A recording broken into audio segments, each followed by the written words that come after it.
This is a sports catastrophe production. Hey there, Heather Ho, there's Jeff Cutter Diamond. Welcome to another sports catastrophe on this day. And on this day, October the 3rd, 1995, one of the most unbelievable trials for an ex-athlete came to an end, and one verdict just shocked everyone and all that. So, of course, we were talking about the O.J. Simpson trial, and we all know that he was found not guilty for some strange reason, somehow, some way. But the fact of the matter is, it happened on October 3rd, 1995, that the guilty verdict happened. So, anyway, O.J. Simpson was this great running back for the Buffalo Bills and helping Buffalo become respectable, in a sense. O.J. was 30 when he met Nicole Brown at age 18, working as a waitress at a private club. Simpson was still married at the time and filed for divorce from his first wife in March 1979. 6 years later, O.J. would marry Nicole Brown, making her Nicole Brown Simpson. They had 2 children together. Cindy, born in 1985, the same year as me, and I think she's much younger. She's like 6 months younger than me. And Justin, born in 1988. Brown actually signed a prenup prohibiting her from working while married. Kind of dumb, don't you think? Anyway, according to a psychiatrist, the Simpson-Brown marriage was a textbook example of domestic abuse. Basically, Simpson had beaten her in public, during sex, and even in front of friends and family. Anyway, she felt conflicted about notifying police of the abuse. She was financially dependent on Simpson. Simpson was only arrested on one of the 62 incidents of abuse. Finally, Nicole Brown filed for divorce February 1992. However, she said that Simpson stalked and harassed her after they divorced, trying to make her come back to O.J., and that she actually said that he had spied on her having sex with her new boyfriend, and figured that Simpson would threaten to kill her if he found her with another man.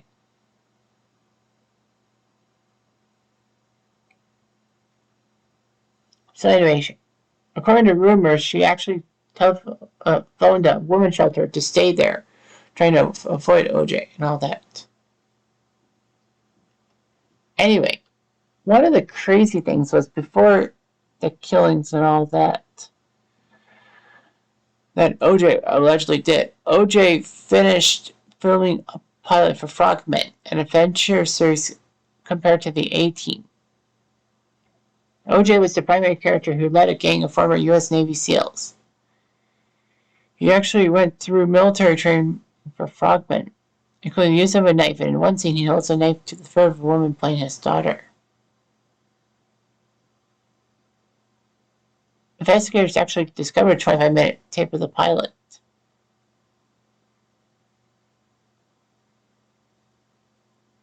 So, anyway.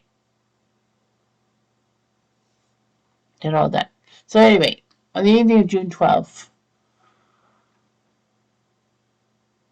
both Brown and Simpson actually attended their daughter's dance recital at a middle school. Of course, Nicole and her family went to eat at a restaurant, and one of the waiters was Ron Goldman, who had actually been close with Brown in recent weeks. Anyway, Brown and her children went back to Brentwood and all that.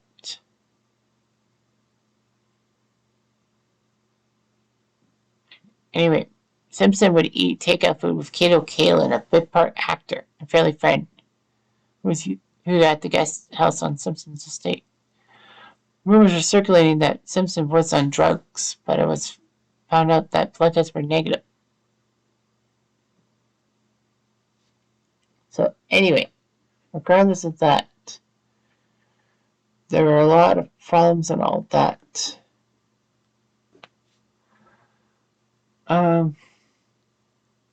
Brown's neighbor said there was profuse barking coming from outside around 10:15. A dog walker at 10:55 came across Nicole Brown's Akita dog barking in the street outside her home, and the legs were covered in blood. So, anyway, Around midnight, when they went back to the Brown home, the dog stopped outside Brown's home, and the couple saw Brown's body laying outside the house. And they found Goldman's body near Brown's. So there was a lot of shock and all of that. Brown's head barely remained attached to her body, as they said. So anyway, there was a lot of problems and all of that.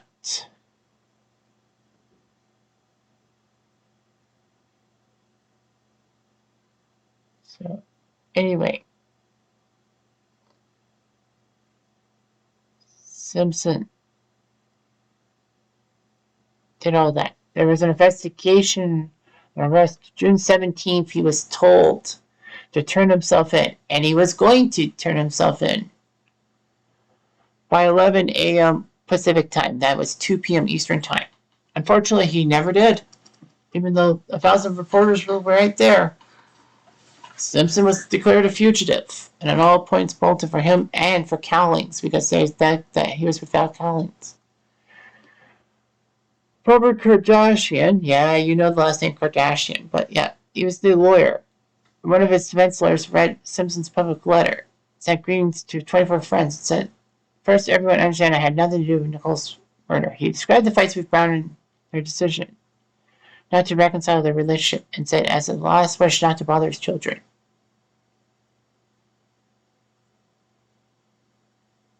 And said, "I can't go on and all of that." A lot of people figured it was a suicide and all of that. And Shapiro even told Simpson to surrender. Of course, we had the famous Bronco chase by about 5:50 Pacific or 8:50 Eastern time. So there was a lot of things. It was a slow speed chase and all that. And Simpson actually was seen with a gun to his head. And the police told OJ to throw the gun out the window and all of that. But Simpson didn't know what to do about it.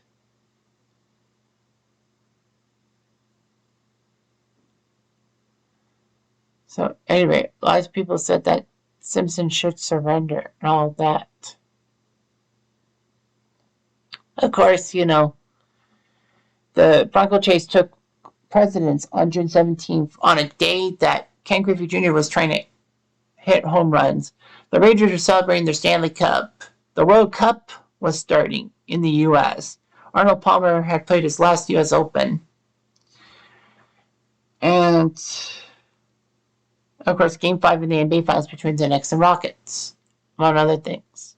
So everyone was just stunned. Over 95 million people watched that event and all that.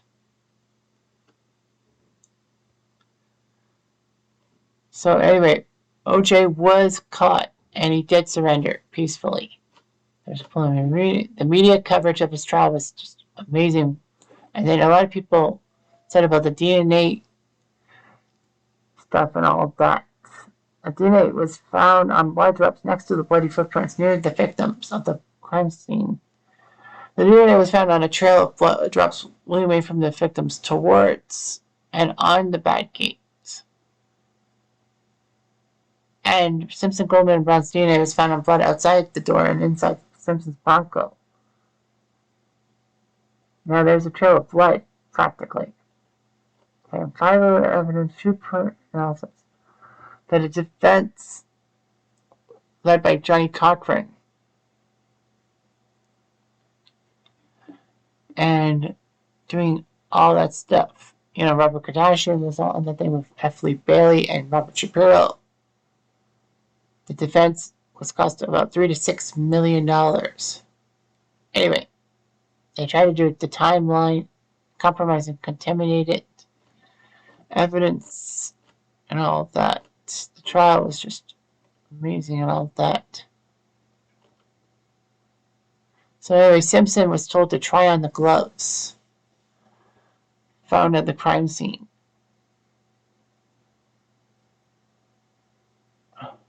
So anyway, they appear too tight for Simpson to put on easily. especially over the latex gloves he wore underneath.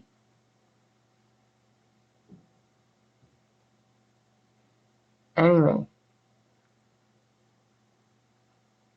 Cochran basically said, if it doesn't fit, you must acquit. And all that summation. And then the verdict happened. A lot of people figured that there would be race riots across Los Angeles, whether Simpson was guilty or not. So anyway, all police officers put on 12-hour shifts and all of that. So anyway, at 1:07 Eastern or 10:07 a.m. Eastern time, well, 10:07 Pacific, 1:07 Eastern time, Simpson was told, we, the above and child jury, find the defendant, the lady tripped over his first name, Orfel James Simpson, not guilty of murder. It was just unbelievable. After the verdict was read, one of the jurors, Lionel Cryle, gave Simpson a Black Power race fist salute, while the jury arrived after 4 hours of deliberation. They could have said it on October 2nd, but they ran out of time. So, but what was weird about that juror was that he was a former member of the Black Panthers that was left inexplicably left on the panel. Over 100 million people worldwide watched or listened to the verdict's announcement. Anyway, people avoided using the bathroom, water usage decreased, long-distance calls were declining, stock exchange wasn't trading as much. The verdict actually resulted in almost $500 million in lost production. So, anyway, it was just unbelievable. There was a massive reaction to the verdict and all that.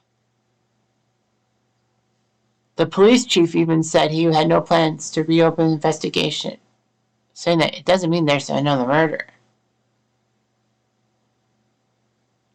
Unfortunately, the LAPD could not re-examine the evidence with modern methods in recent years because Simpson cannot be tried for the same crime again under the Fifth Amendment. Simpson's Bronco was never returned to OJ and was destroyed by the LAPD shortly after the trial ended. And Cowling's Ford Bronco was actually purchased by Simpson's former sports agent and ended up sitting in a parking garage for 17 years. It's now in the Alcatraz East Crime Museum. There would be legislative changes, all of that, because of the abuse. There is the Violence Against Women Act of 1984, known as the OJ Rule. And researchers reported increased reporting, arrest, and harsher sentences for those committed domestic violence. It wasn't the be-all, end-all, as things were not completely the same and all that. Unsurprisingly, white Americans, through polling, said that he was guilty. Black Americans said that he was innocent and all of that. So, anyway, by the time the 2010s happened, 83%, or 5 out of every 6 people, white people, thought that he was guilty, and 57% of Black Americans thought so too. So, yeah, they had a lot of things to do with civil rights and all of that. And Johnny Cochran pretty much used the race relations card, the race card, to help Simpson get out of trouble, supposedly. So, anyway, it was just awkward and all that. Many books were written about it. So, anyway, in 2006, Simpson actually released a book called If I Did It, Confessions of the Killer. It was a hypothetical confession, all of that. So, anyway, the book's release was huge, and the Goldman family actually was rewarded the rights to the book and published it under the title If I Did It, Confessions of the Killer. Anyway, you know, it was an implied confession and all that. Simpson used first-person language.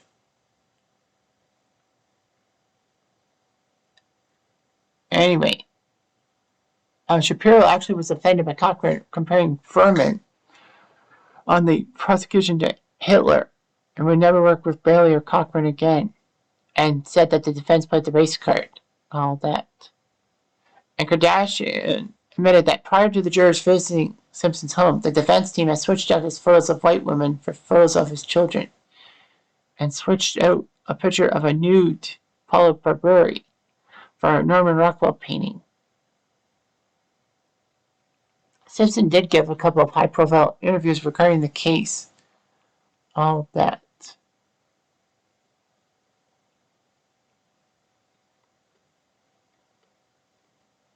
Yeah. A lot of people figured that the jury acquitted Simpson as payback for Rodney King because, the Rodney King riots and all that.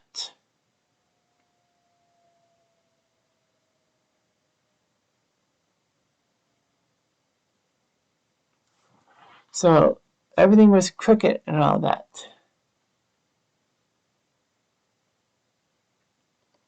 Hypothetical details. However, Simpson was hit hard with a civil trial, and OJ would have to pay dearly, as he was liable for the wrongful death of and battery against Goldman and battery against Brown. So the jury found him liable and awarded the victims' families $33.5 million. Simpson would have to file for bankruptcy afterwards and had to relocate to Florida to protect his pension from seizure. All that. His assets were seized and auctioned off. Anyway, the proceeds were to go to the Goldman family, but they said they only received 1% of the money and all that. So, of course, it was just hard pressed. Lots of media adaptations were there. There were a couple of films and all that. Shrek 2 even brought reference to Bronco Chase. When donkeys turn into a white horse by the fairy godmother and the characters are pursued by night. The OJ thing would be parodied on TV for many years. The Simpsons parodied it for a bit. South Park did with Cartman and Kenny trying to go across the border to Mexico after Cartman's accused of a hate crime on Kenny's little Ford Bronco battery-powered thing and all that. Family Guy did that, mocked the case. Even OJ appeared on the show. And Seinfeld did too. But Norm Macdonald, for Saturday Night Live Weekend Update, would always say stuff about O.J. Simpson's trial and all of that. And a lot of people said that NBC President Don Ohlmeyer, a friend of O.J.'s, would remove McDonald from Weekend Update and eventually from the show. All that. There's also music and all that. There are a lot of exhibits and all that. And they called it the Chewbacca defense. Oh yeah, South Park did that. With the Chewbacca defense, saying that Chewbacca is a Wookiee living in Kishu. Now that doesn't make sense. If it doesn't make sense, he must have quit. Something like that. Yes, South Park parodied that. Chewbacca defense. With literally Chewbacca. So, yeah. OJ, of course, has passed this past year in 2024. Was he guilty? I think so. I personally think so. Is that, the DNA doesn't lie and all that. And, there's many bits of evidence. And the race card was played. I just can't think of any other thing. As much as OJ's beloved and all that, he did do some wrongdoings, especially murdering his ex-wife. That is pathetic and all that. You could have just let it go and nothing would have happened to it. He would have still had his career ahead of him. But it didn't work out. OJ, of course, went to jail for trying to steal back sports memorabilia that was supposed to be sold off to the Goldman estate. That's kind of dumb and all that. He went to jail. He got paroled. But basically, things were bad for him. It had to be. Anyway, I'm Jeff. I'm going to do